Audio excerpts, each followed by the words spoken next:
Well, here in the UK, the head of Britain's secret intelligence service, MI6, has made a rare public appearance. Richard Moore goes by the pseudonym C and spoke exclusively to the BBC before then giving his first major public speech. Here he is explaining why he's gone public. We have moved on a bit, and I think in a modern democracy it is important that I, from time to time, judiciously, come and share some thoughts on what my service does, the sort of challenges that we face, and indeed how we're going to need to change to meet those challenges. Well, you heard the mention of challenges there. 3 in particular are a focus: China, Russia, and the rate of technological change. First of all, let's start with China. It is trying to harvest data from around the world, and it's also trying to use influence through its economic policies to try and sometimes, I think, get people on the hook. You know, I talk about data traps and debt traps in this space.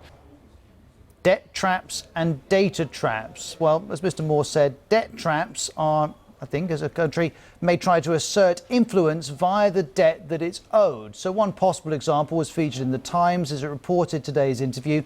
It says China has recently been accused of trying to take over Uganda's Seoul International Airport if the East African country fails to pay a $200 million loan for the expansion of the site.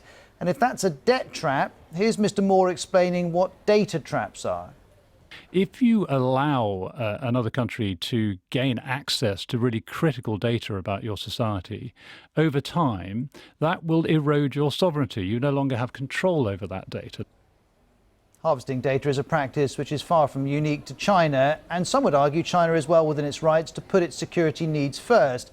On that issue, we've heard Vladimir Putin speaking today. China probably has the right to build up its security in a way that provides safety to such a large country. So who would say no to it? And it's natural that with the growth of economic potential, military power also grows. And Mr. Putin's comments lead us on to the next threat that Richard Moore identified: Russia. The current difficult relationship with Russia is not the one the UK wants.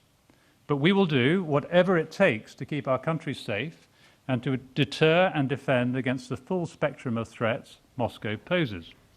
And this sentiment is shared by other countries, Poland being one. And the BBC's Katja Adler has spoken exclusively to its Prime Minister about Russia. There is a threat on Ukraine, military build-up around Ukraine, pressure through all the energy-related channels, in particular gas prices and oil.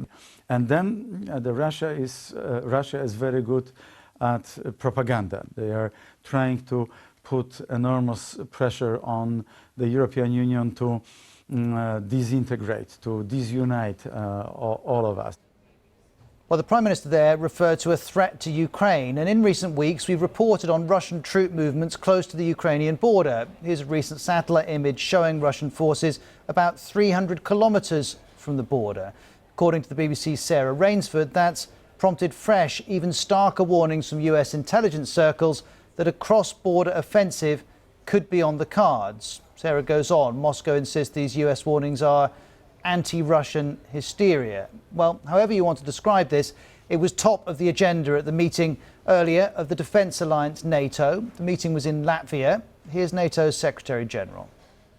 Today we will address the build-up of Russian forces close to Ukraine's borders. We'll call on Russia to be transparent, reduce tensions and de-escalate. Next, let's turn to the third threat identified by Richard Moore: the pace of technological change.